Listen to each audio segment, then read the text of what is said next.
Thank you so much for joining us.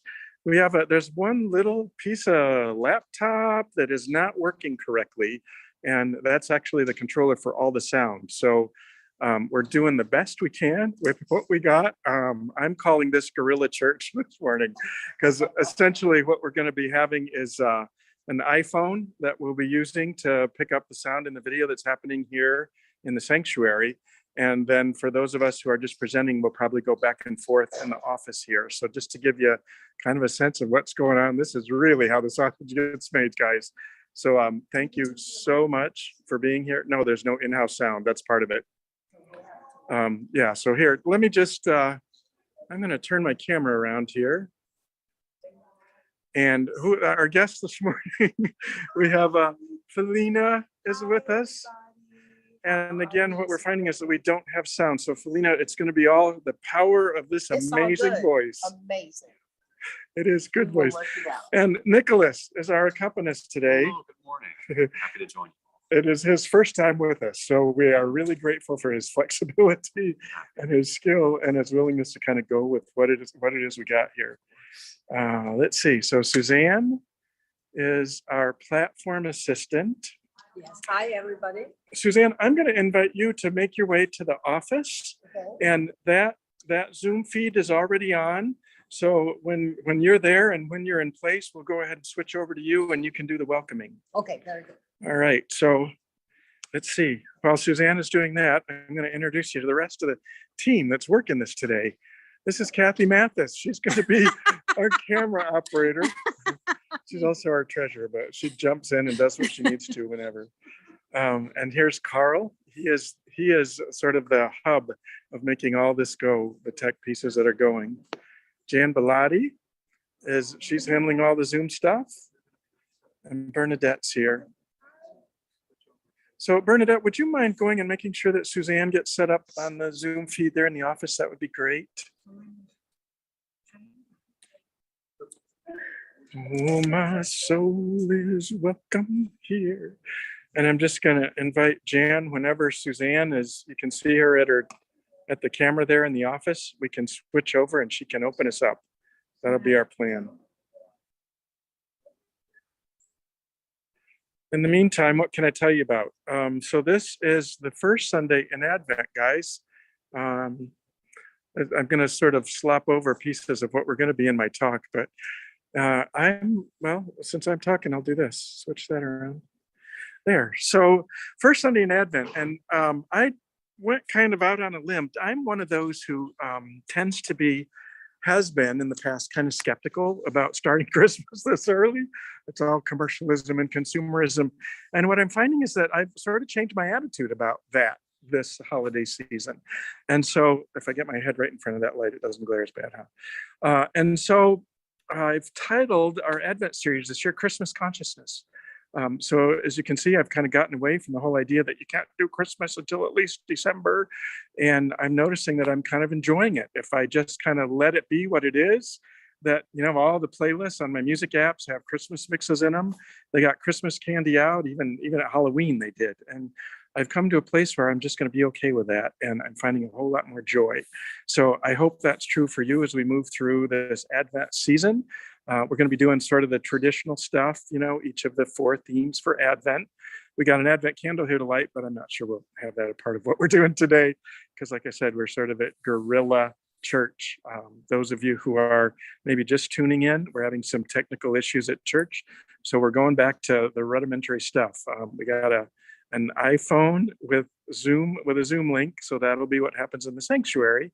And then some of our other presenters will be working at a computer in one of the offices here. So that's how we're doing church this morning. God bless you. So grateful that you're here. Let's just walk back and see if we're ready. Have we got Suzanne's in place? All right, Suzanne, I'm going to pitch it over to you, or actually Jan is going to pitch it over to you. Good morning. Good morning. Welcome to Unity on the North Shore Sunday service. If you're joining us virtually on Zoom or watching us later on social media, we're glad that you're here. We also want to welcome the congregation that showed up on site. We welcome you. My name is Suzanne Lam, and I'm the worship assistant this morning. And Tom Richards is our prayer chaplain. And we also are very lucky to have Felina Boone and Nicholas are the musicians for us. So if we would gather our thoughts, if you can, close your eyes, take a deep breath, and breathe out.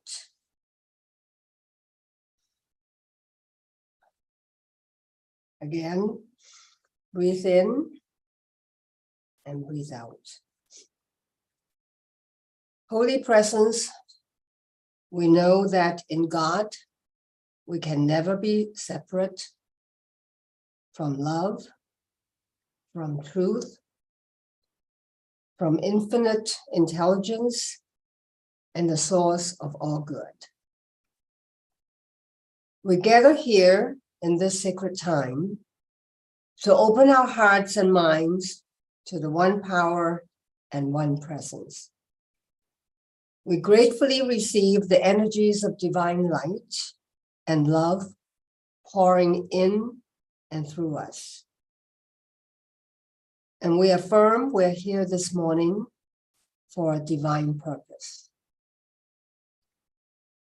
We trust that this purpose is now being fulfilled, for we know we are now in the presence of pure being, immersed in the Holy Spirit of life, love, and wisdom.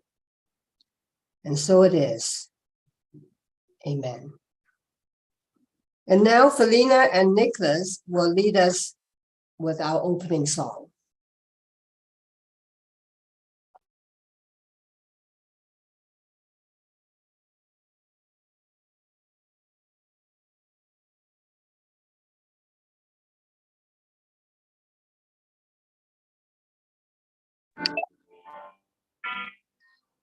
Gather round, girls and boys. It's time to make the joyful noise.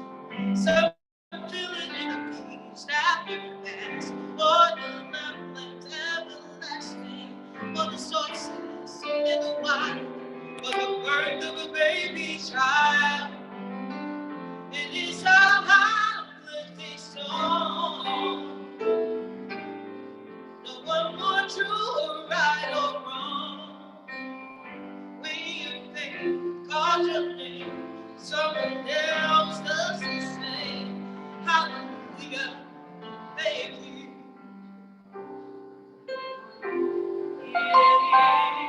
Yes. So gather around, girls and boys. It's time to raise your lonely voice. Some feel it in the drum, in the snare, or the silence of their prayer, or the church bells on the hill, or the harmony of goodwill. It is your holiday song. No one more true or right or wrong. We obey cause of name. Someone else does the same. Hallelujah, thank you. This is your holiday song.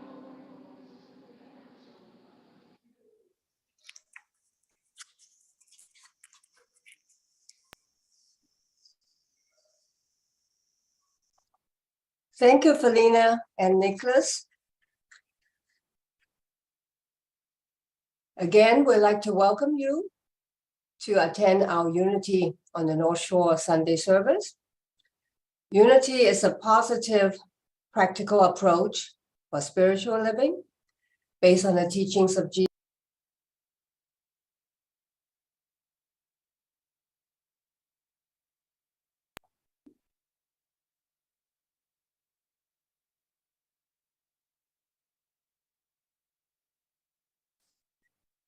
Hello, Unity is a positive, practical approach for spiritual living based on the teachings of Jesus and the power of prayer.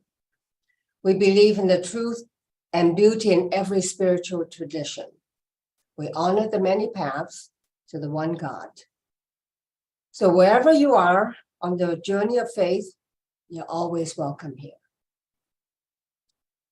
Our purpose at Unity on the North Shore is to create a safe space where people are empowered to take risks and live the deepest truth.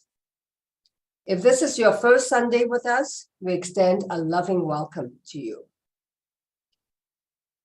Many of us were surprised to learn that there was a spiritual community that thought and believed the same things that we did. It felt like coming home. We hope your experience this morning is powerful and that you will return. I know we're doing guerrilla service this morning, but we hope that you will come back and join us. We'd love to have you. And this morning, our group song is with Felina and Nicholas.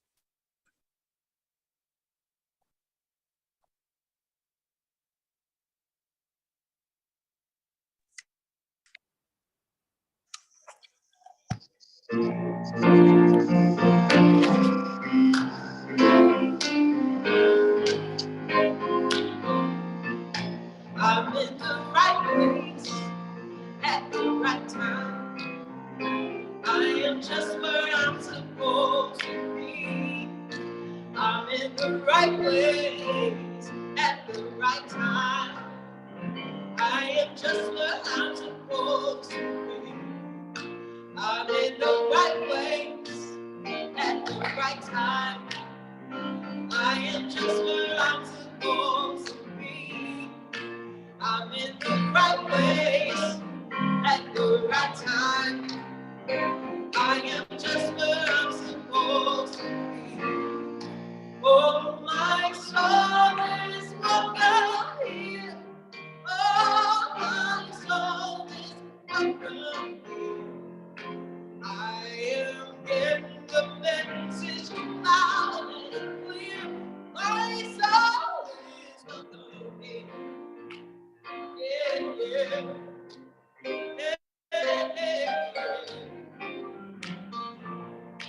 I'm in the right place at the right time.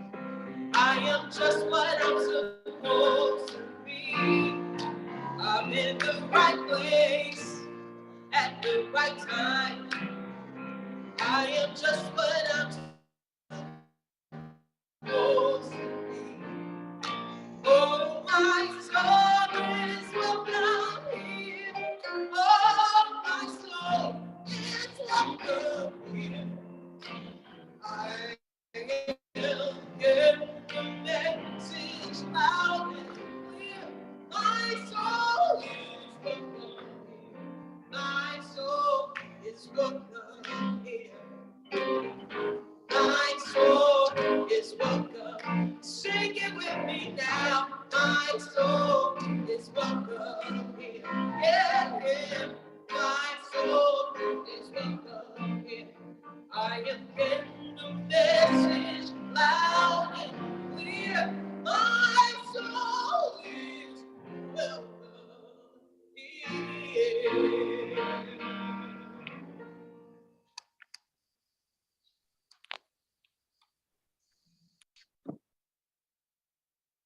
Thank you. That was beautiful.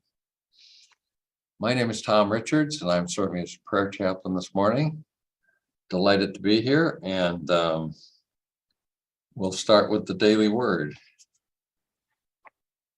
This morning, I'm not doing the daily word exactly. I picked one of my favorite daily words that's spoken to me many times, so bear with me. The daily word for the day, my daily word for the day, is pray for others. And the affirmation is, I release my loved ones to their highest good. If I wonder how to help those I care about, I remember the power of prayer, which helps me look beyond the challenges they may be facing or the circumstances that may be troubling their hearts. As I pray, I place them in the care and keeping of God, the one power and presence that is their divine identity. Prayer keeps me in a centered, peaceful state where I can know the truth of the dear ones in my life. As I continue with spirit and prayer, worries about worldly circumstances fall away as I affirm health, prosperity, and peace. I am at peace as I envision the highest and best unfolding in their lives. I am grateful to pray and entrust those I care about to God's perfect guidance. And from the book of James, chapter 5, verse 16, pray for one another so that you may be healed. The prayer of the righteous is powerful and effective. Now, as we continue in prayer, let's take a centering breath and go inside. As we breathe in, like a slow, deep breath in. And then as we release, just allow the tension, thoughts, everything to just let go. Just see them like falling leaves. Relax our muscles in our neck and our shoulders. And notice our breath as we breathe into our heart space. And we become present in our body, leaving both the future and the past behind. And just feel the peace and presence of God's Spirit.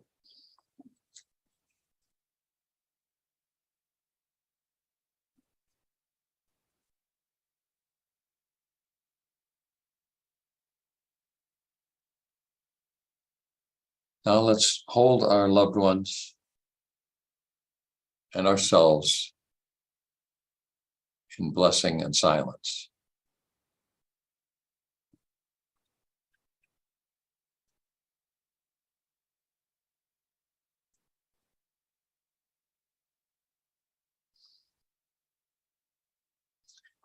Dear Holy Spirit, we celebrate with gratitude that our souls grow in grace, beauty, and harmony as we rest in the awareness of God's love.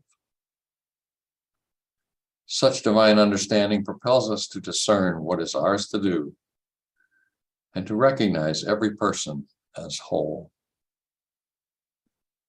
And we see our potential to be a blessing in the lives of those with whom we live and work and give care. We are blessings and we are blessed.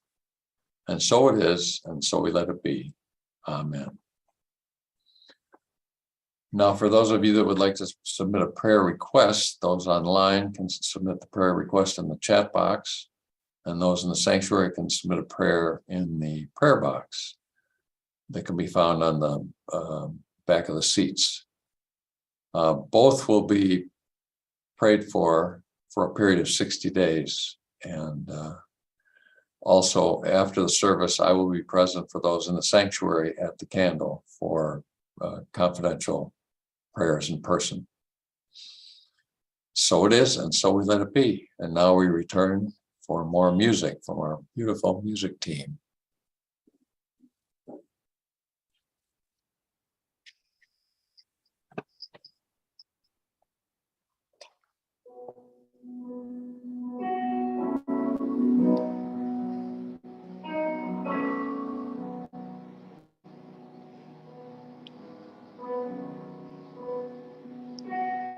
Said the night wind to the little lamb.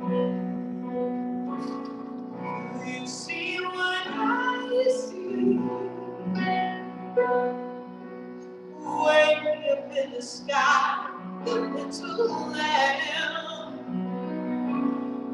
You see what I see. A star, dancing in the night with the tail as big as a kite, with the tail as big as a kite. Said the little lamb to the shepherd boy, do you hear what I hear? Ringing through the sky, shepherd boy, do you hear what I hear? A song I love the trees with a voice as big as the sea, with a voice as big as the sea. Yeah.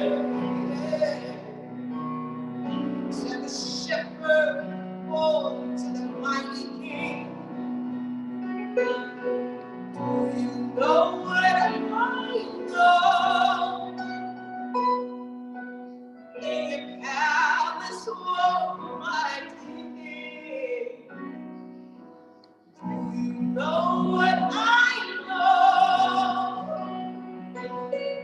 A child shimmers in the glow. Let us bring him silver and gold. Let us bring him silver and gold. Said the king to the people, and beware. Listen to what I say.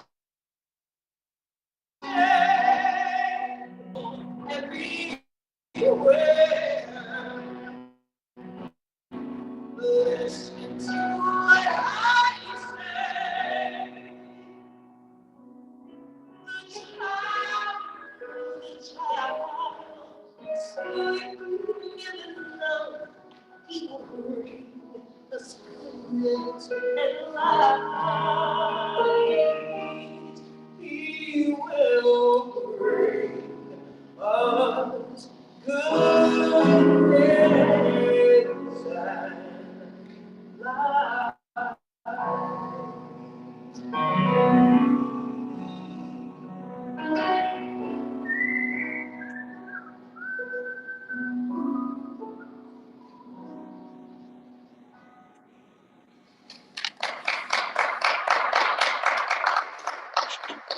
Thank you, Felina.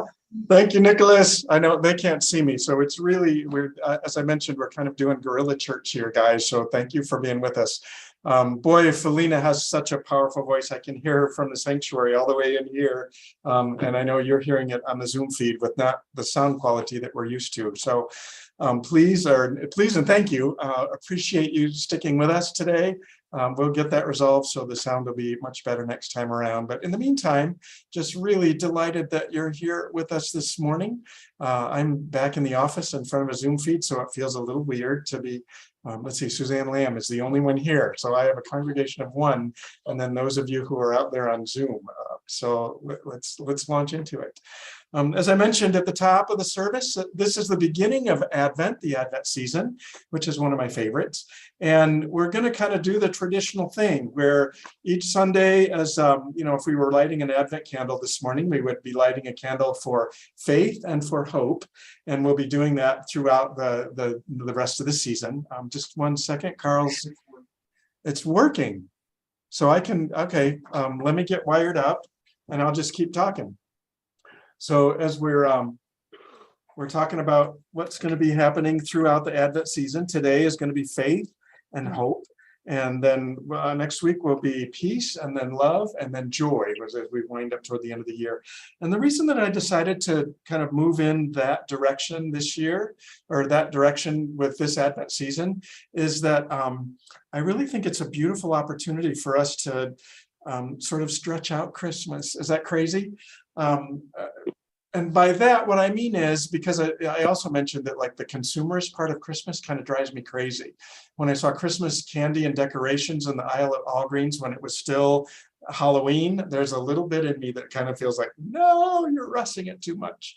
But where I've come to at this point is that I'm really enjoying, I guess I'm going to stay here. They just shut the door in. So I think what's happening is my voice is being transmitted out into the sanctuary, but the video is coming from here. So, okay, I'm sort of adding up the dots in my mind. So, but by stretching out Christmas, what I'm imagining is that, there's usually this big buildup where we're trying to move ourselves into an awareness of the presence of the divine, and we're trying to get more and more in tune with the spirit of Christmas. And then on Christmas Day, there's like this beautiful celebration when all the presents are open, and there's like this pinnacle thing. And what I'm aware of this year more than ever is that, that birth energy, that like, ooh, that Christ presence in me is not available just Christmas Day. It's available to us every day of the year.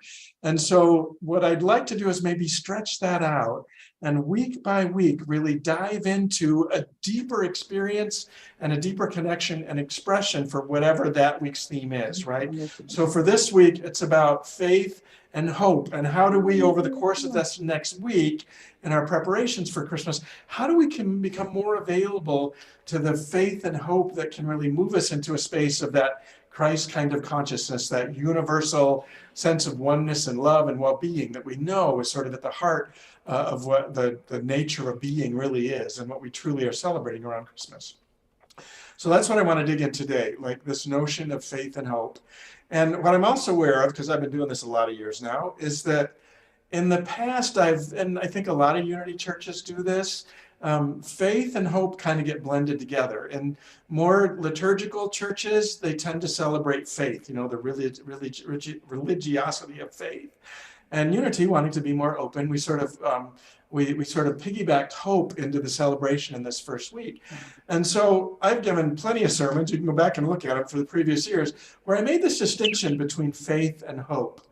And what I'm realizing as I think through what my past history with that dynamic has been, is that I really felt like hope was less substantial than faith. Like that hope was sort of a feel good, touchy-feely. We might have a picture, an image about what we might like to see that's different in our life. And there was just this kind of, I don't know, like there's a lightweightness to that in the way that I've thought of it in the past.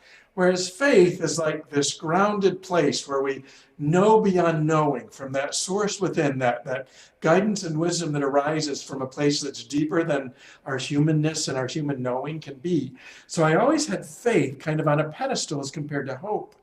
And as I'm working with ideas this year, what I'm coming to realize is that I think there's more parity in that. I think hope is way more crucial to being able to live in that awareness of Christ's presence, that Christ embodiness. Hope is way more than just a touchy-feely, feel-good thing.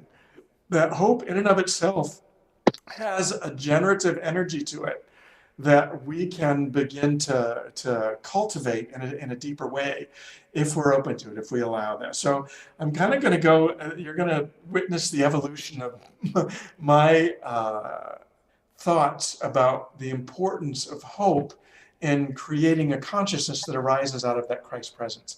That's what I'm going to sort of move into today. And I think why that's so important, and maybe why it's more evident, at least to me in this time than it has been before, is that the degree to which hope has always been kind of that space where I'm coming from a picture, an image of how I want the world to be, of how it's different, of how Reverend Christina would have said, unicorns and rainbows. It's not a unicorns and rainbows kind of hope. It's hope really, I think, arises, or the kind of hope that I'm imagining we're stepping into, arises out of a capacity to really be present to what is in the world, like at the easy level, to really be present to Christmas decorations in the candy aisle at Halloween, like to be present to that in a way that I'm not pushing back against it. It's like, okay, there's a space where I can really recognize that the energies that the season of Christmas bring forth are available to me anytime, even in the midst of this Halloween stuff, and not to be fighting against the consumerist culture, but to be present to that as a dynamic of what our true experience is. And certainly there's still a capacity to make sure that I'm not sort of immersing myself in the consumerist, gotta get the biggest present, right? So that's still a dynamic, but I don't have to be fighting against it. I can sort of bring an appreciation for what is to it, right? That's the easy level. That's the walking through the stores level. But we're living in a time where there is so much other curriculum for us to be developing a deeper awareness of Spirit's presence. I'm really mindful this week of how hope emerged in the experience of my work with Evanston Pride. That's the LGBTQIA plus group here in Evanston that really works for greater visibility for gay, lesbian, and trans and gender nonconforming people, right? It's that work is amazing. And so this week, when we heard about the Club Q shooting and the other 2 shootings that we've experienced just in November, it's like there's a place where that could really weigh so heavily in my heart that I move into despair or into hopelessness. And I think what keeps the energy alive to keep moving forward, the energy alive to be able to claim the small triumphs that happen around it, that arises out of the energy of hope. Like that's my ability to be present to the conditions that are in the world, but also to be present to my own aspirations, and also the aspirations of those who also care about the same things I do. And that was just so evident to me because after the Club Q shootings, when people are starting to process that, we have a text thread between the other board members on Evanston Pride, and that was just lighting up, people really sharing authentically what was in our hearts and sort of the pain and the grieving that happens around that, but also a redoubling of our commitment and our awareness of how important the work that we're doing in that organization really is. And so it ends up being, for me at least, it ends up being an igniter of a greater hope and a greater sense of purpose for doing work that brings about equity and equality for all people, right? That's available to us no matter what the challenges are, because there truly are so many as we look around, especially at the headlines. It's what's happening in terms of politics, just everywhere. There are so many spaces where we need to not be in denial or ignoring the dynamics of what's happening in the world, but we also need the capacity to bring a sense of hopefulness to our faith work, to our faith in God as the source through which all that begins to arise. Yeah. So one of the ways that I think can be most important and most significant and most powerful for us as we seek to really build these muscles of hope, to get us through the challenging times, the times when, our faith may be wavering or that's kind of a whole nother little topic here. But so here's the other thing about faith, the distinction that I want to make about faith. One of the words that I've used in the past is when faith is waning. But what we know to be true sort of about human nature and faith as a divine quality that emerges through us as we embody that Christ presence more fully, what we know true to be about faith is that it can never wane. That our capacity to have faith is ever present and is ever expressing. So we are either expressing faith in that which brings about wholeness and love, or we're expressing faith in the lack or the limitation or the despair that we're having, right? Faith is sort of got this valve in it, right? And our faith, the power of our faith is going to get channeled into wherever our thoughts are most powerful and our emotions are most engaged. So in terms of faith, that's one of the reasons that I think hope is such a huge generator for a faith that fulfills the promise of heaven to come, that fulfills the promise that we experience in the birth of the Christ child in ourselves, right? Because hope is what sort of switches the valve of faith from faith in the darkness, faith in what we don't want to be appearing when it's arising out of our own fears or our own doubts about what's possible. Hope is what fuels and switches that valve over to the space in faith where we can stand in the truth of what we know to be the deepest dimension of God and of spirit, right? To stand in that space of love. And hope is sort of the valve that switches it.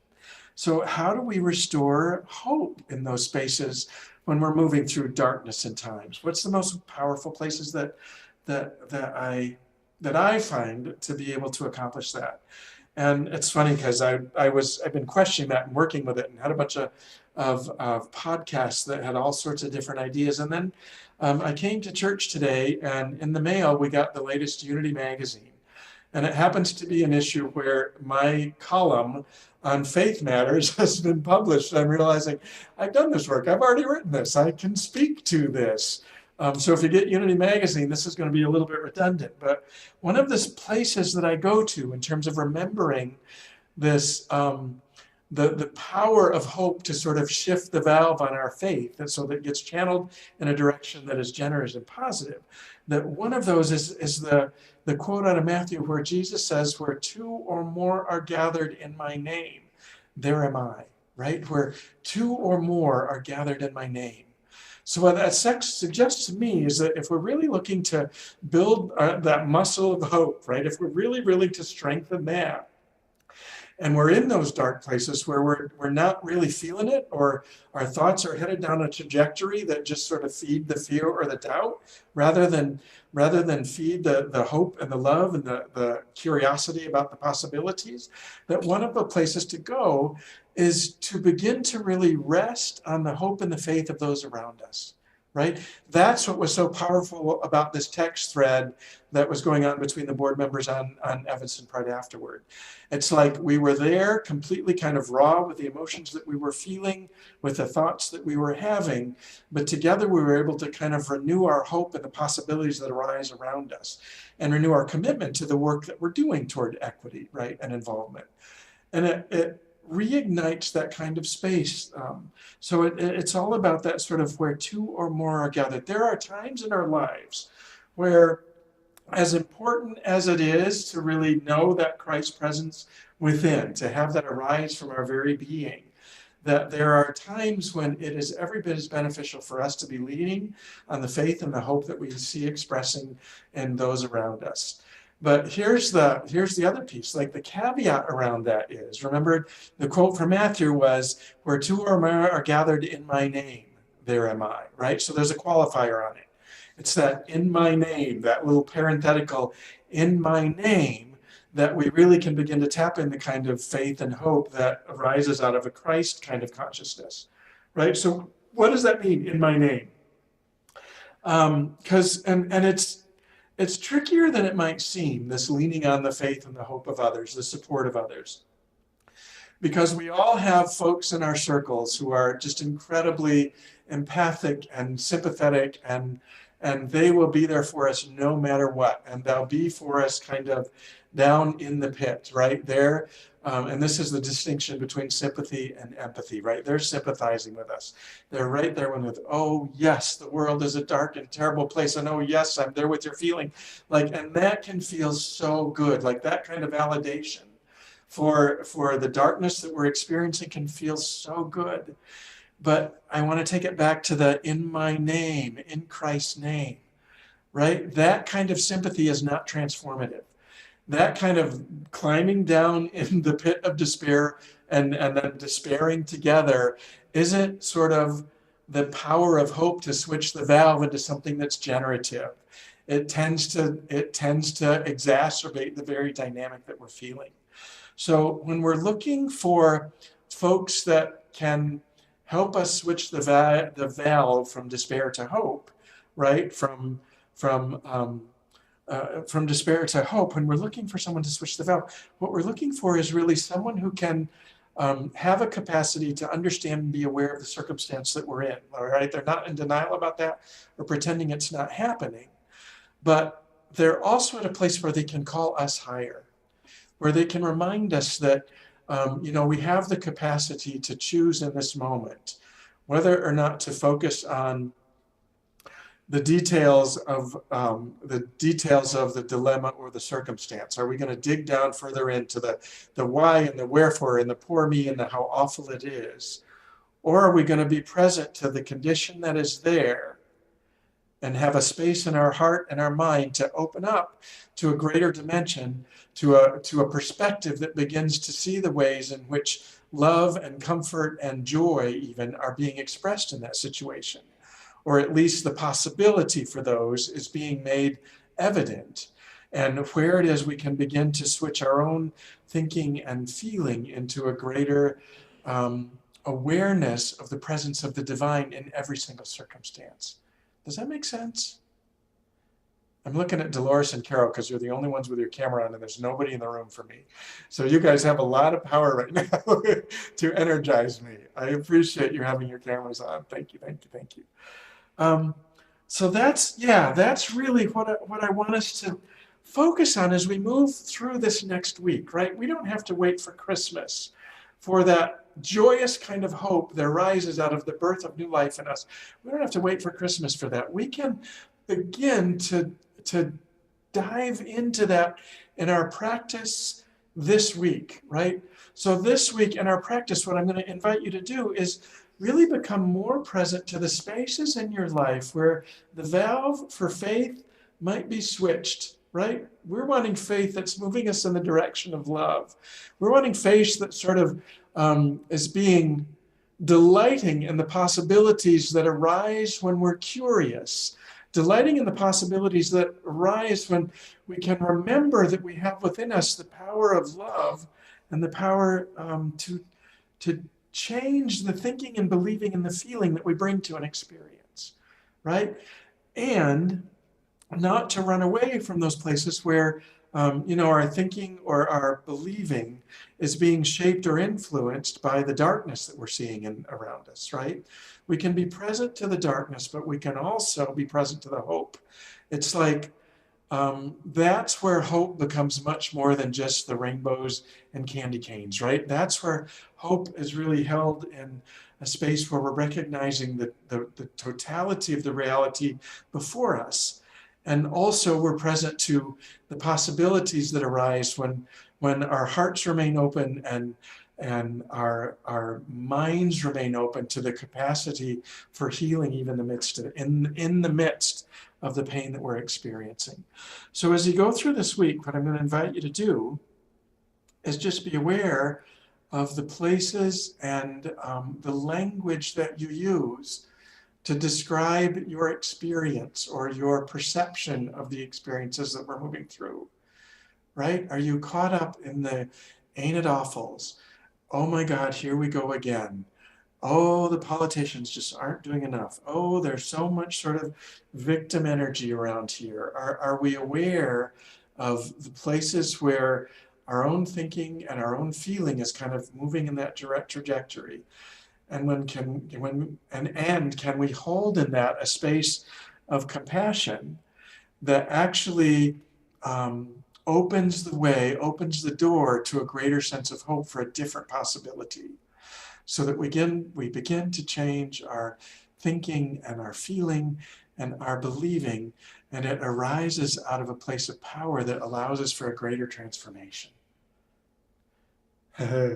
So that's my hope this week, that we can begin this rebirth of possibility, this rebirth of our divine identity, but rebirth it now, and we begin to become aware of how it's being birthed in every moment, in every thought we hold, in every feeling we indulge, or in every choice we make about where our attention and our openness and our willingness to be supported by others, where all of that really comes from.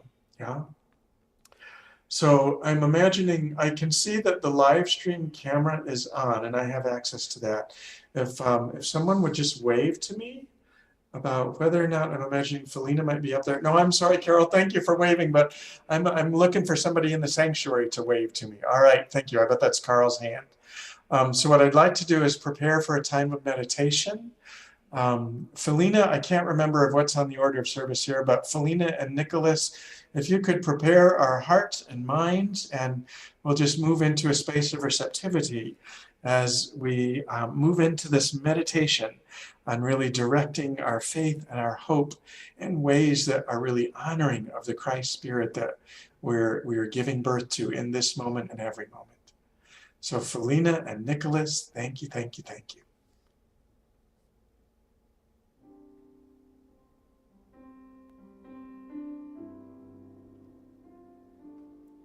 I am so blessed. I am so blessed. I am so grateful for all that I have. I am so blessed. I am so blessed. I am so grateful. I am so blessed.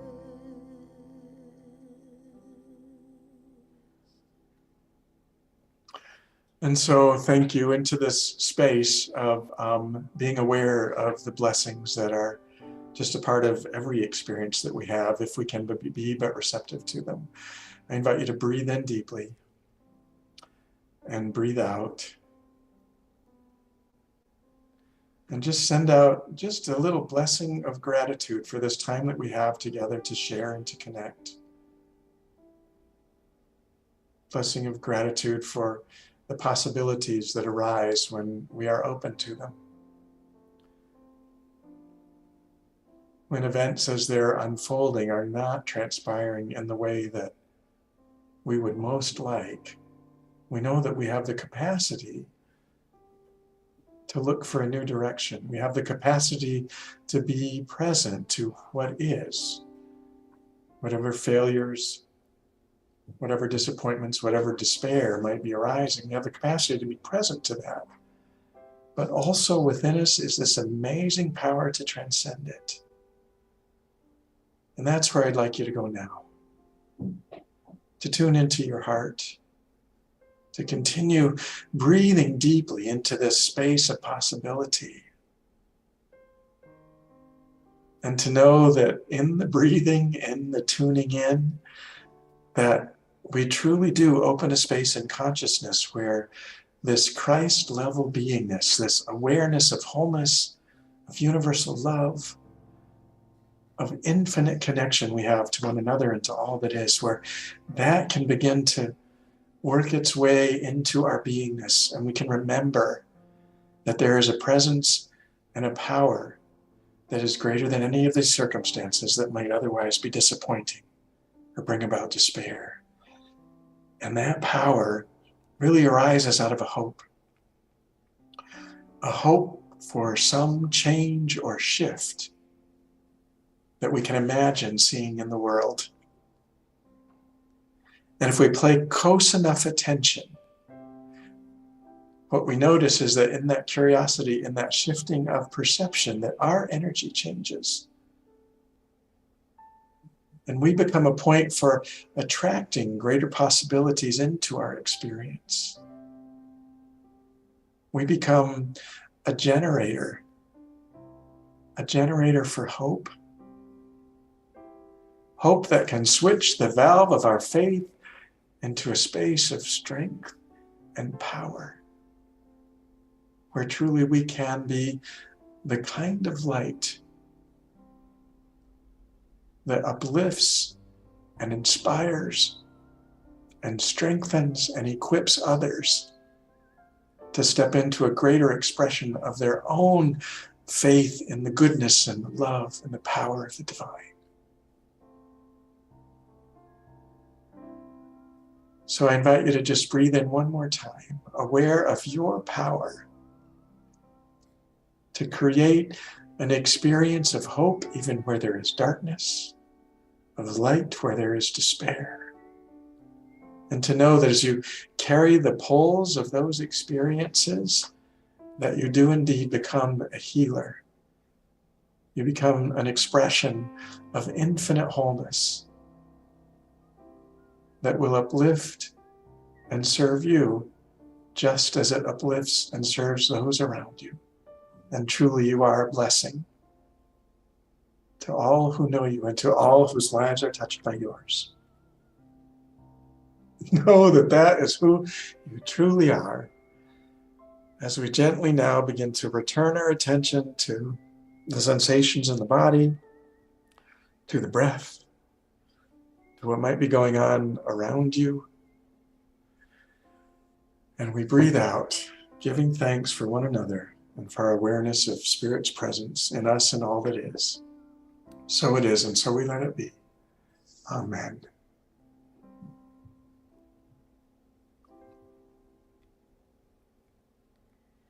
I am so blessed. I am so blessed. I am so grateful for all that I have. I am so blessed. I am so blessed. I am so grateful. I am so blessed.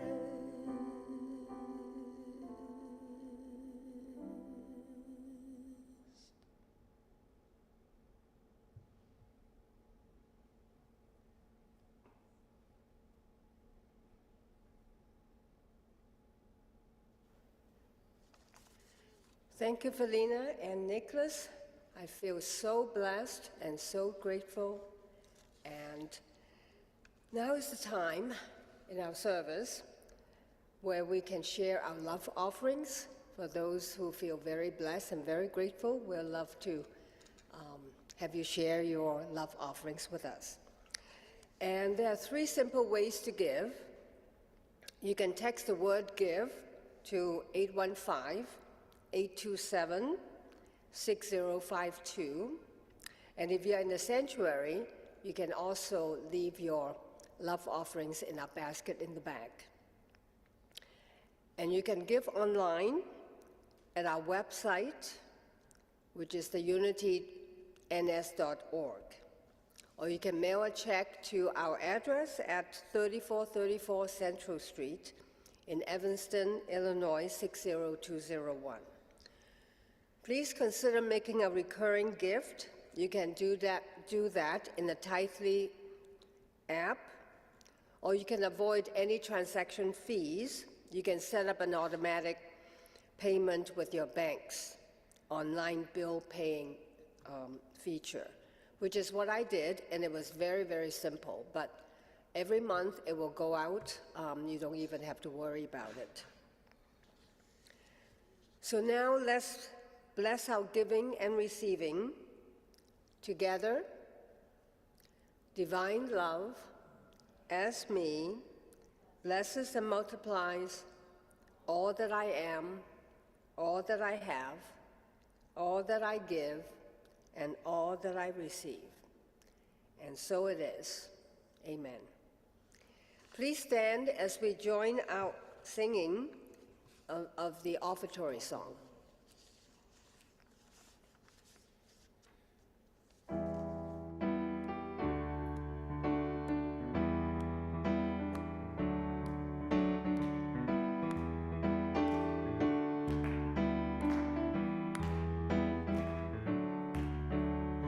All that I need comes to me.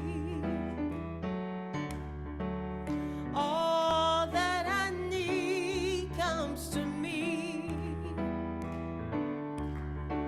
The light of love and grace shines upon my face. All that I need comes to me. All that I need comes to me.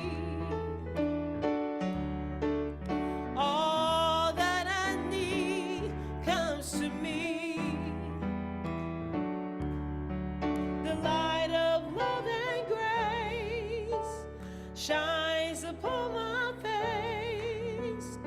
All that I need comes to me.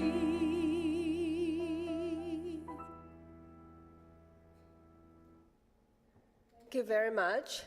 Thank you, Felina. Thank you, Nicholas. You can sit down if you like. And special thanks to the live stream team and everyone that are here. Your presence have blessed us. I just have a few announcements. One is the Everlasting Light Remembrance Services. And holidays sometimes are not always jolly for everyone. So especially if you lost a loved one and there's an empty space at a table, and the Everlasting Light service is a time to honor the feelings of loss or grief.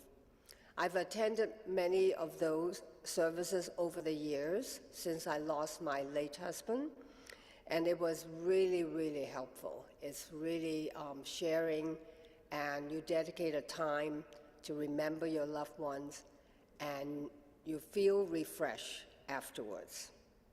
So we have a Zoom service for the Everlasting Services on Wednesday, December 7th at 5:30, I believe.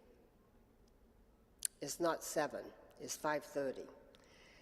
And the in-person service is on Thursday, December 8th at 7 p.m.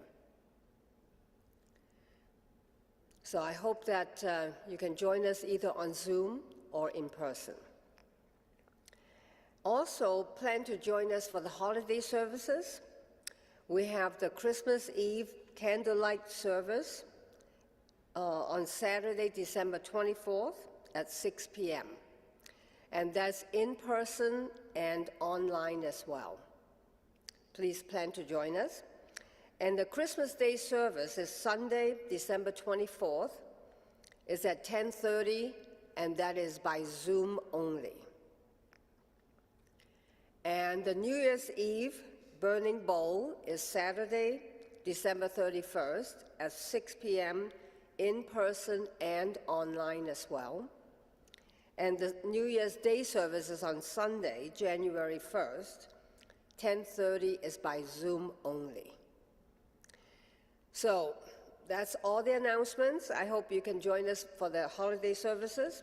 But now Felina and Nicholas will lead us into the peace song. Then Tom will lead our closing prayer for protection.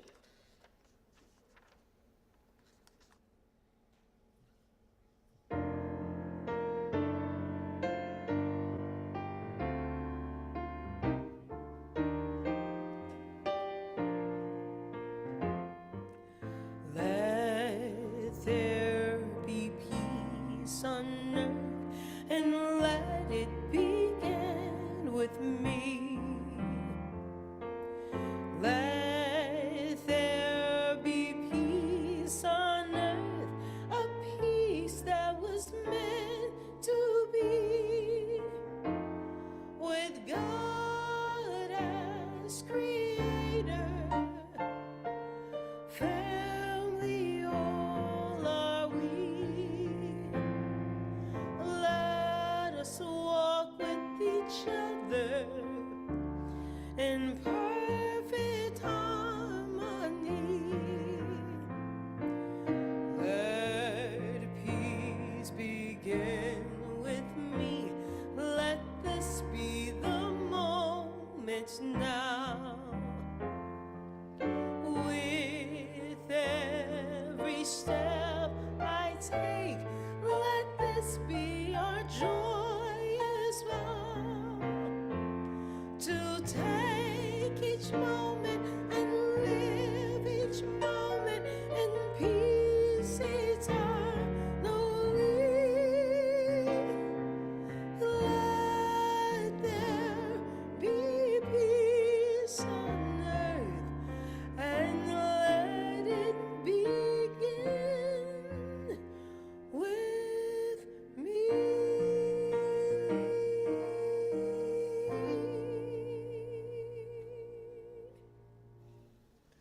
Now let us join in the prayer of protection, which is on the screen. The light of God surrounds us. I am light. The love of God enfolds us. I am love. The power of God protects us.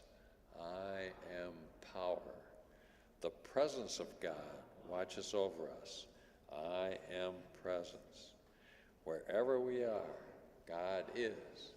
I am divine. Thank you for being here. And the holidays have started. And Olga and I witnessed Santa Claus came to town. We have proof of that. Have a wonderful rest of the holiday weekend and enjoy the holidays. See you next week.